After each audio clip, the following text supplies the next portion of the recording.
Welcome back, guys, to another episode of D-Tron Does It. Of course, I am D-Tron and I explain stuff. Well, at least this week I do.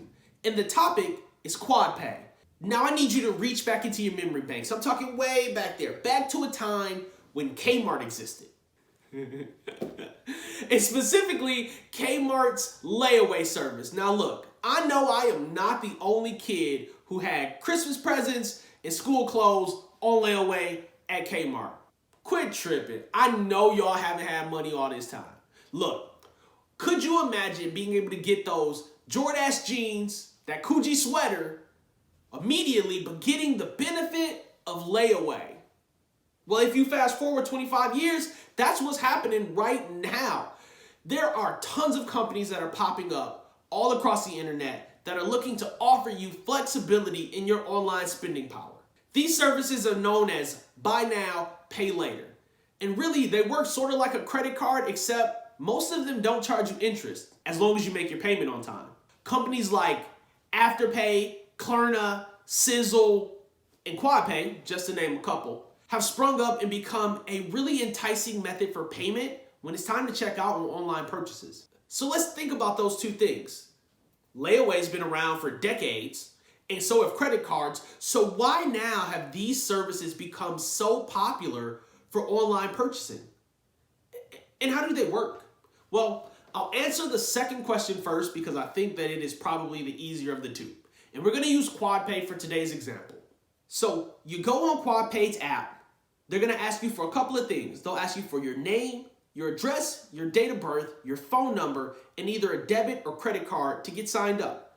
That debit or credit card that they keep on file is where they will remove your payments from when it's time to split them up. QuadPay does not run a hard inquiry on your credit, which means no credit checks, and they do some behind the scenes magic to determine some credit worthiness, which I will put an asterisk and say, it's not really a credit. What they're doing is splitting up your own money, so they're just trying to figure out how much they'll front you on it. Once you apply for QuadPay, you might get approved, you could get declined. If you are approved, they'll load that money, whatever amount they determine, into your QuadPay account, and now you're free to browse the net to find whatever items you intended to spend these 4 payments on. From there, you can use their app to browse their catalog of pre-populated merchants like Nike, Amazon, Apple, or Fashion Nova, if that's your thing. Or they even have the option to provide a digital card that you can use with Apple Pay for in-store transactions. QuadPay does not approve every transaction, which is something that they don't really broadcast. It depends on what the transaction is, what the transaction amount is, and who the merchant is for whether or not QuadPay will approve it. QuadPay also considers who the customer is, what kind of spending amount they have, and what amount they're trying to split. So what is the actual process for this? So you find your items, you get your total, whether it's in their app or independently within a store. When you decide to check out, QuadPay will charge 25% of your total transaction to the debit or credit card that you have on file. And then they will charge you 25% of your transaction every 2 weeks until your transaction is paid off, which should be 4 equal payments. One thing to note, if you don't have 25% of the value for whatever it is that you're trying to QuadPay, they will decline your transaction. So make sure that whatever debit or credit card you have linked to your QuadPay account has money available. If you are a repeat customer for QuadPay and most of these other services, they will increase your limit. Similar to a credit card, except they're not charging interest as long as you make your payments on time.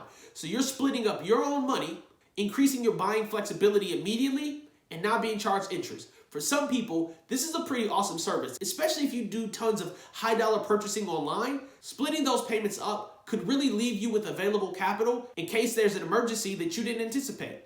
And that's really the draw of these companies. They create flexibility, but there are drawbacks. And probably the largest and most obvious drawback of this process is people will likely spend more than they intended to spend, which is only a drawback for the consumer. For the merchant and for QuadPay, that's exactly what they want you to do.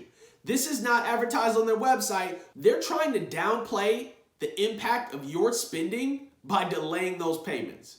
It makes you feel like you're spending less when honestly you aren't, and you're just being tied into a company with your own money.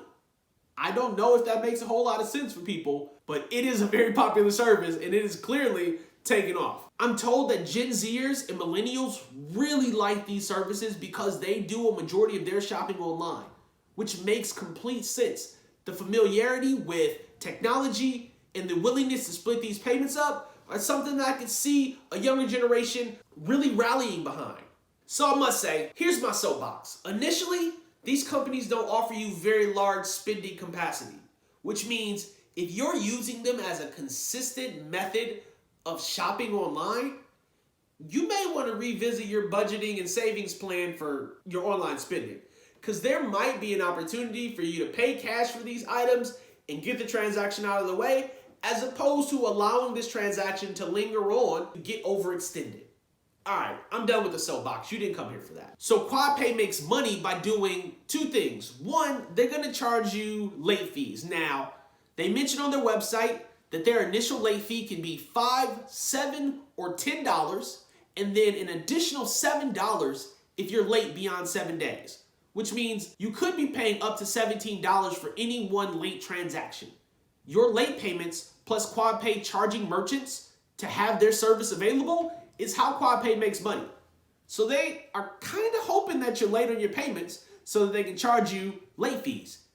Sound familiar? Yep, sort of like a credit card.